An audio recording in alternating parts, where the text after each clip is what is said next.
Hello, I want to welcome you to this lecture today. My name is Geoffrey Mtale, as you're seeing it on your screen. I want to believe that you're well wherever you're watching this from, and to the students online who are following me, you're most welcome. So we are going to be discussing about amyloids today. That's the topic we are going to be getting engaged into today in a series of our various histopathology lectures. So at the end of this lecture, I expect that you would be able to define and understand properly what the amyloids are, and you'll be able to demonstrate, or to be able to tell how we can demonstrate amyloids in the different tissues. We shall look at the pathogenesis of amyloids. We shall also understand the working principle of congruent stain, which is actually the most important stain that we are going to be looking at, the major stain used in demonstrating and identifying the amyloids. And then we shall also look at the laboratory protocol, or the procedure, how we go about this. So starting with the introduction, we need to define what amyloids are. So amyloids, these are abnormal misfolded proteins that aggregate or clump together and form insoluble fibrins in different tissues and organs. We all know that the proteins in nature make specific foldings that enable them to perform specific functions, or which make them act the way they are supposed to act. But when it comes to amyloids, the folding is abnormal. Actually, they fold abnormally in forms which actually expose them and make them to even aggregate to each other, thus making clumps. And this, when they form clumps, these clumps may not be actually metabolized or broken down like the normal proteins are. So these proteins aggregate, these protein aggregates associated with a number of diseases that we shall look at in our coming slides and our coming subsequent presentations. And this condition is what we call amyloidosis, or a variety of this condition is what the ones we call amyloidosis. And this can affect different body parts, organs, and systems in the body. So looking at amyloidosis, this is a disorder of protein folding, in which the normally soluble protein misfold and aggregate in a characteristic highly ordered fashion and are deposited in extracellular spaces, and these form insoluble fibrins or filaments which sometimes aggregate. And the fact that they are insoluble, they are not broken down, and their deposition in particular organs may affect the organ and affect its functionality. So amyloids can progressively replace the parenchyma of an affected organ if they continuously get deposited, which may become significantly enlarged, damaging the tissue structure and function. It renders these organs non-functional, and obviously they cause serious implications health-wise. So this eventually may lead to organ failure, often resulting into death if they are not attended to. So how would we classify these amyloids? So traditionally, there are mainly four many classifications for these amyloids. And one, we have what we call the primary amyloids, and specifically to these ones occur spontaneously without any underlying cause. So these will occur spontaneously in the absence of any apparent predisposing illness, and it mostly affects organs and tissues such as the heart, muscle, skin, the tongue, and other body parts.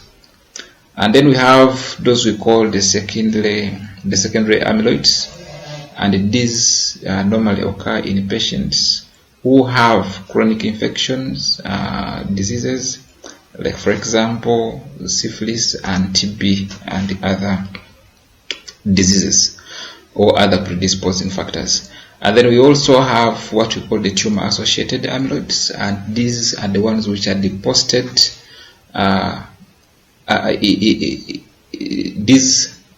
These are amyloid deposits that occur in association with certain tumors, typically localized, and are found with or around the tumor. So these are actually as a result of a tumor being in a place. Sometimes these tumor cells may cause abnormal reactions, which may lead into deposition of these abnormally folded proteins in a particular organ or in a particular part of the body or the tissue. Then we also have the myeloma-associated amyloids, and these are amyloid deposits that are associated with multiple myeloma, and this is a type of blood cancer which affects the plasma cells. So let's look at the pathogenesis. How do these amyloids actually cause disease? How are they really pathogenic to our bodies? So how do they cause the disease? So in brief, amyloidosis, as we said, this is a condition which is characterized by the accumulation of amyloid proteins in various tissues and organs, and this leads to organ dysfunction. So the pathogenesis of amyloids involves several key steps, as we're going to see them. So step number one is when these proteins fail to fold in a normal way and they misfold, or they fold abnormally. So this process begins with the misfolding of specific proteins, and normally proteins fold into specific three-dimensional shapes that are crucial for their functions that I mentioned before. But in the case of amyloidosis, certain proteins misfold, and actually after they have misfolded, they aggregate. They make aggregates. It's like they make folds which make them aggregate. They make compacts. They make clumps. Actually, they make clumps which may result into swelling of the part of the body where they are actually deposited. So after they have folded, what happens next? They form these amyloid fibrin, and these misfolded proteins actually aggregate into soluble fibrins. And these fibrins are composed of beta-pleated sheets which are resistant to proteolysis, leading to their accumulation. Under normal circumstances, proteolysis takes place and these proteins are broken down and eliminated from the body, or from a particular part of the body where they are deposited. But when it comes to these fibrins, the amyloid fibrins formed, they are insoluble, they are non-degradable, they form insoluble fibrins, so their deposition makes them stay there for quite a long or forever, and if they continue getting accumulated, deposited, they cause greater effects to the organ or to the part of the body where they're deposited. So what happens next, that when they are deposited in the tissue, the amyloid fibrins are deposited in various tissues and organs such as the heart, the kidney, the nervous system, and the specific proteins involved determine the type of amyloidosis which is going to be formed. Like for example, we have the AL amyloidosis, which arise from immunoglobulins of light chains. Actually, this is a light chain amyloidosis. While we have the AA amyloidosis, which is associated with amyloid A protein. So often these are related to chronic inflammatory conditions. I'm referring to the AA amyloidosis. These always result from related chronic inflammatory conditions. Then what happens next is that the tissues get damaged, and obviously they lose function or they become dysfunctions. So the accumulation of amyloid fibrins disrupt the normal tissue architecture and functioning. Like for example, if they are deposited in the kidney, they can affect the architecture of the cortex of the kidney, thus actually affecting the functioning. If they are affected in the heart, the muscles of the heart, so the heart's functioning is compromised. So this can lead to organ damage, they can lead to fibrosis and impairment of the physiological functions of a particular organ where they are deposited. So the severity of the symptom most of the time will always correlate with the amount of the amyloids deposited in a particular organ. So when they are deposited there, sometimes they can cause inflammatory responses. So these inflammatory responses may invite anti-inflammatory chemical, the cytokines, which may come at the site of the inflammation, and they may cause actually tissue damage, resulting into more dysfunctioning of the organ. So the presence of amyloids deposit can trigger local inflammatory responses, which may further actually contribute to tissue damage and dysfunctioning. When we talk about inflammatory responses, here we are talking about invitation of anti-inflammatory cells. The macrophages will come in, and then anti-inflammatory chemicals, the cytokines and chemokines also come into place, and we know how this can be dangerous to the tissue. So what happens next is that we have now the clinical manifestation of the condition I have, and the clinical manifestation is for amyloids most times depend on the organs which are affected. But the common symptoms may include heart failure. This is when the amyloids are deposited in the heart may fail. We may have kidney dysfunction when they are actually deposited in the kidney, or we may have peripheral neuropathy when they affect the nerves, and we may also have the gastrointestinal disturbances depending on where these amyloids are deposited in the body. So how do we demonstrate these amyloids? There are methods we use, and the major method or staining protocol that we use to demonstrate amyloids in the tissue, we use alkaline congruent technique. Is a major test that is used to identify. But we also have the Heyman's congruent technique, which is actually a modification of the alkaline congruent technique, and we also have the immunohistochemical method for also identifying the amyloids and specifically for categorizing them. So let's look at the major test that we do, the technique that we use to demonstrate these amyloids, and this is what we call the alkaline congruent technique. So the purpose of this, the technique, this is the major technique which is primarily used to identify the amyloid deposits in tissue sections. And how do we do it? We get tissue samples which are stained with the congruent dye.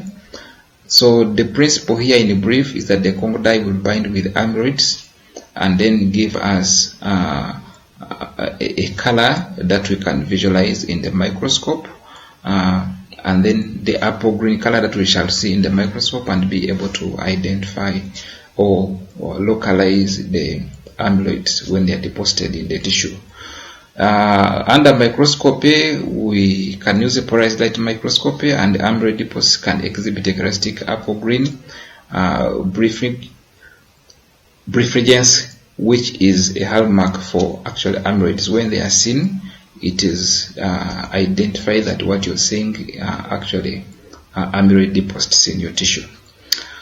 So the next technique that we use, we say this is the Heyman's congruent technique, and its purpose, this is just a variant of the congruent technique, and this method also aims simply at enhancing the visualization of amyloids.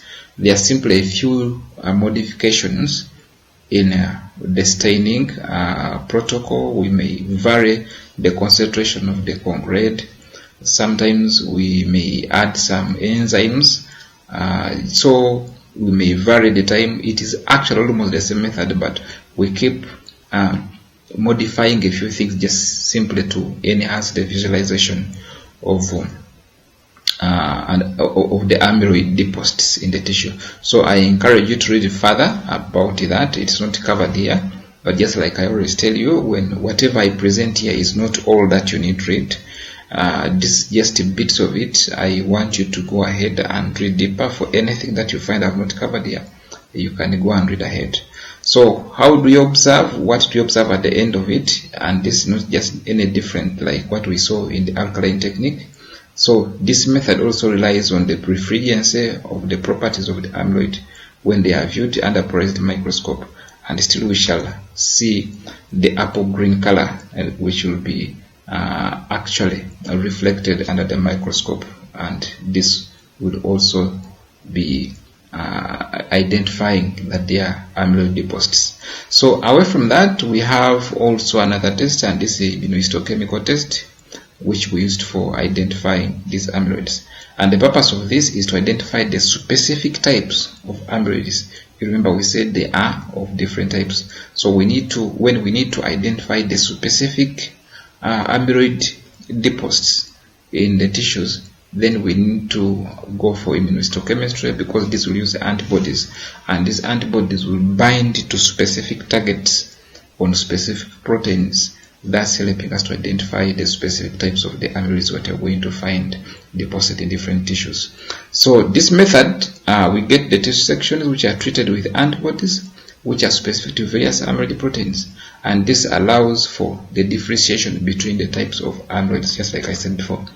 So how do we detect? So following the antibody binding, a secondary antibody, I believe we have gone through immunohistochemistry. If you haven't, this is also another topic that you need to handle. Just in case you're watching this and you have not covered, I encourage that you find one of my presentations on my YouTube channel about immunohistochemistry, and then you know what is done.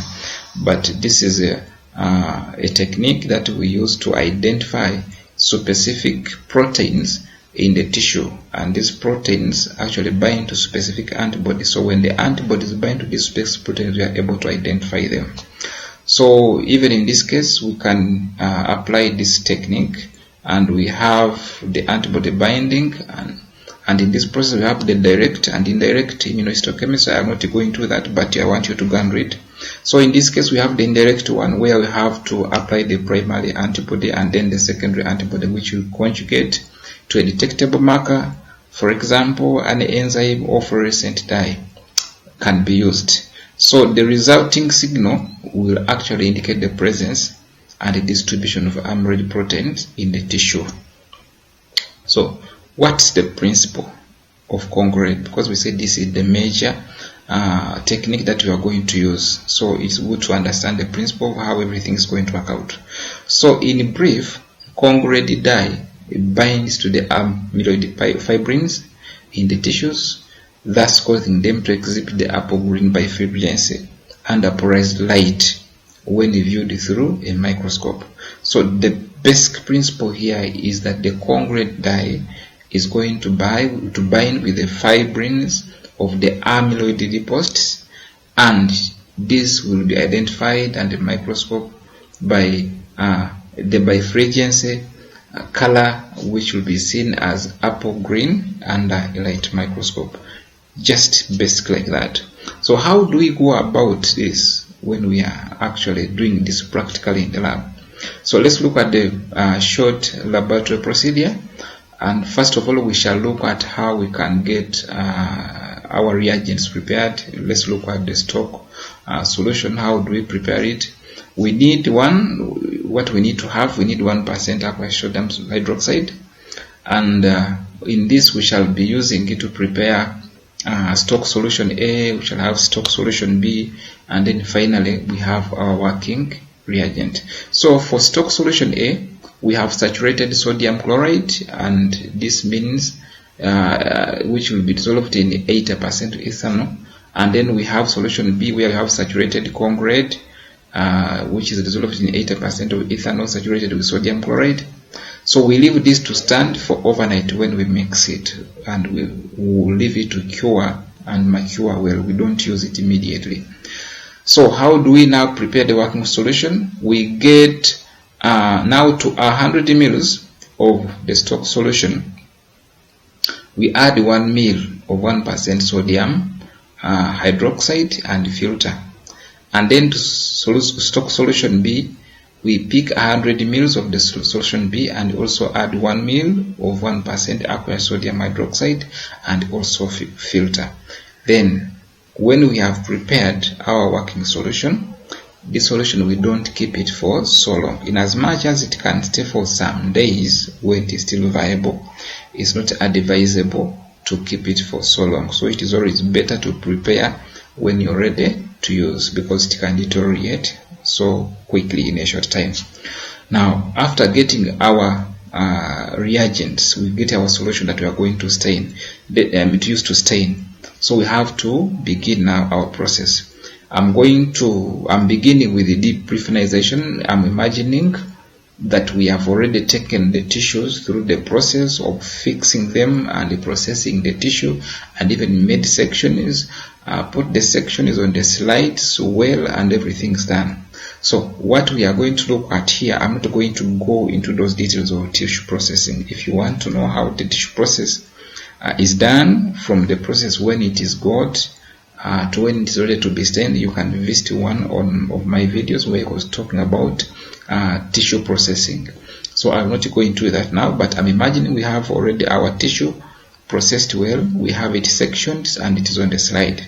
So what we do here, we deparaffinise, or we dewax.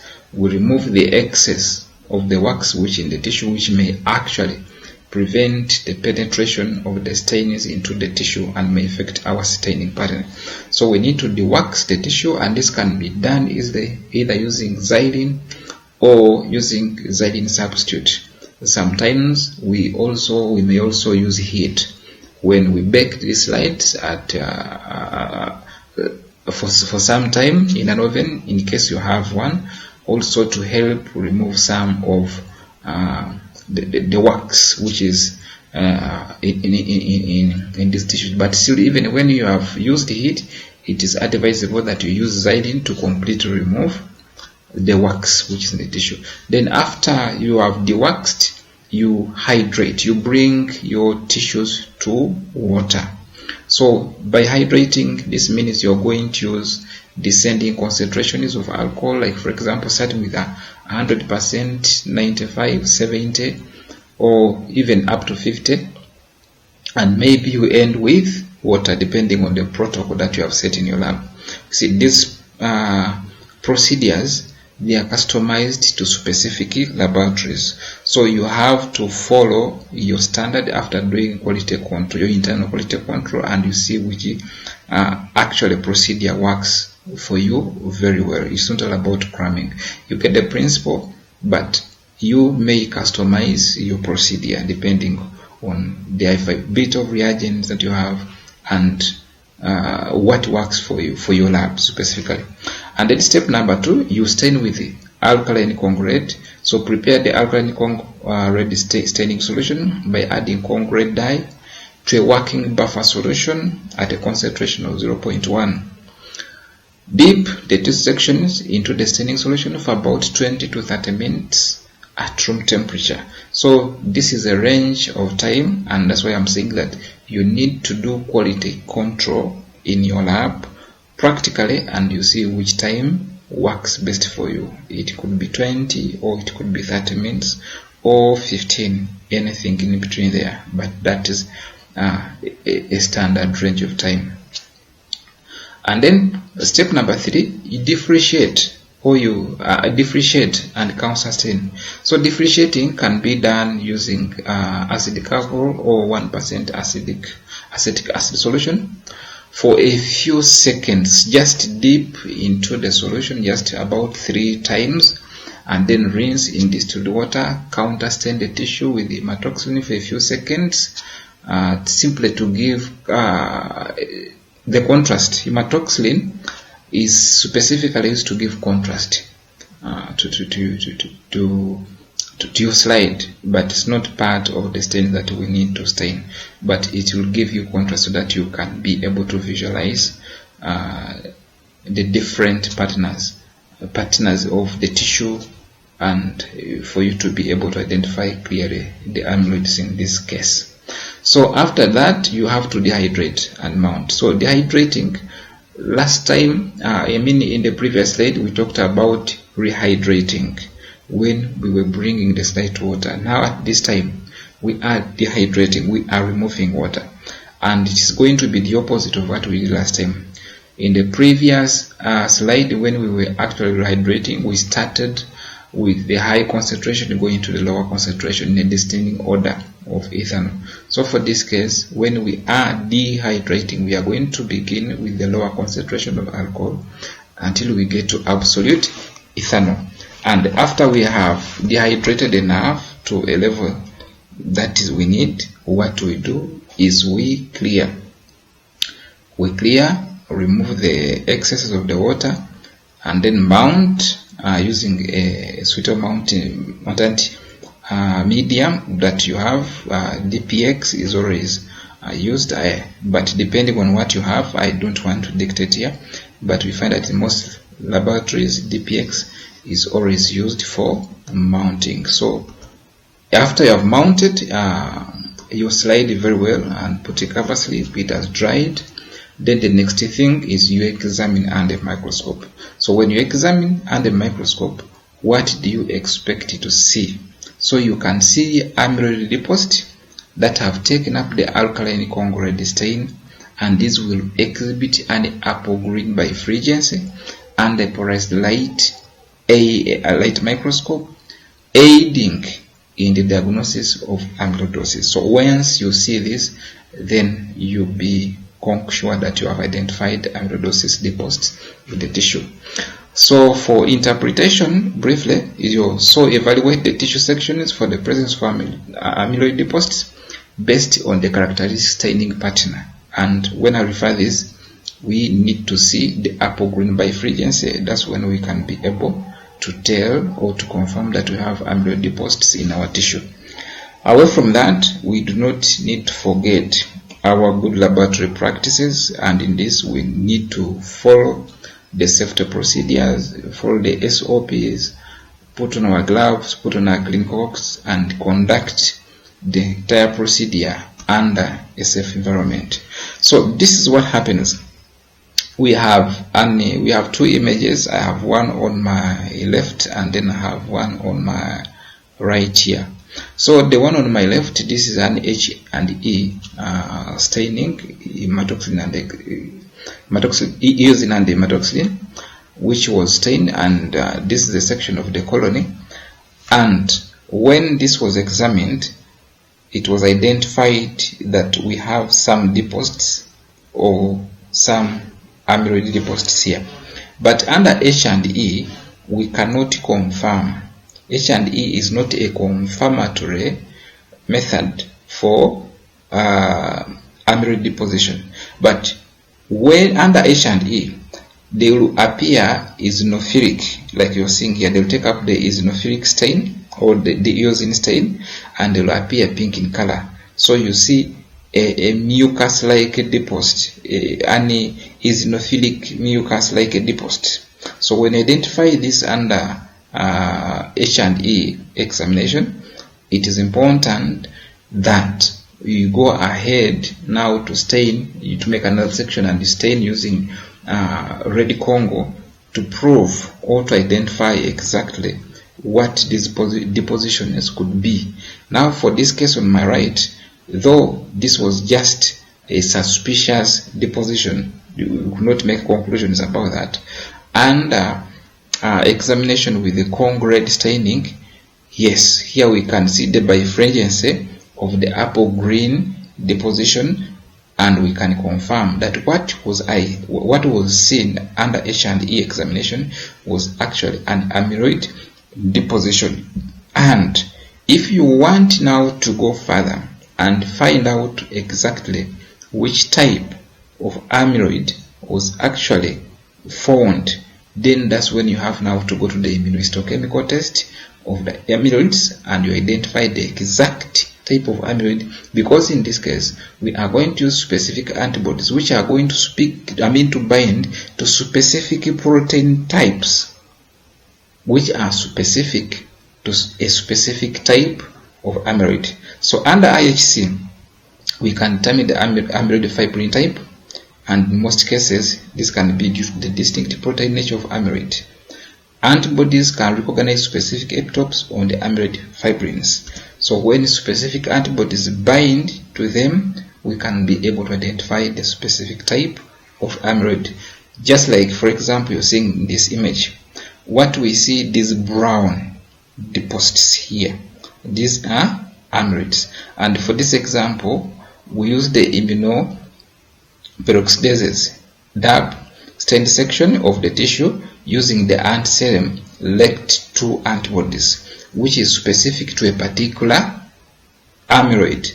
And the fact that we see it staining, the antibodies getting attached to specific proteins, and we get this brown coloring, this confirms a specific type of amyloid, and so we can be able to tell which specific type of amyloid is this exactly. We cannot confirm under each H&E examination, and at the same time under congruent we cannot be able to specify the specific type of the amyloid we have seen, but this can only be categorized specifically under immunohistochemistry. So if you want to read further, these are references for your own good that you can use to read. And our lectures ended here for today. I want to thank you for following up. If you're following, please, if you find this very interesting and you wish to share it with somebody, feel very free to share the link to your colleagues, to your fellow students. And please don't forget to subscribe to my channel, like it and share. Geoffrey Mtale is my name.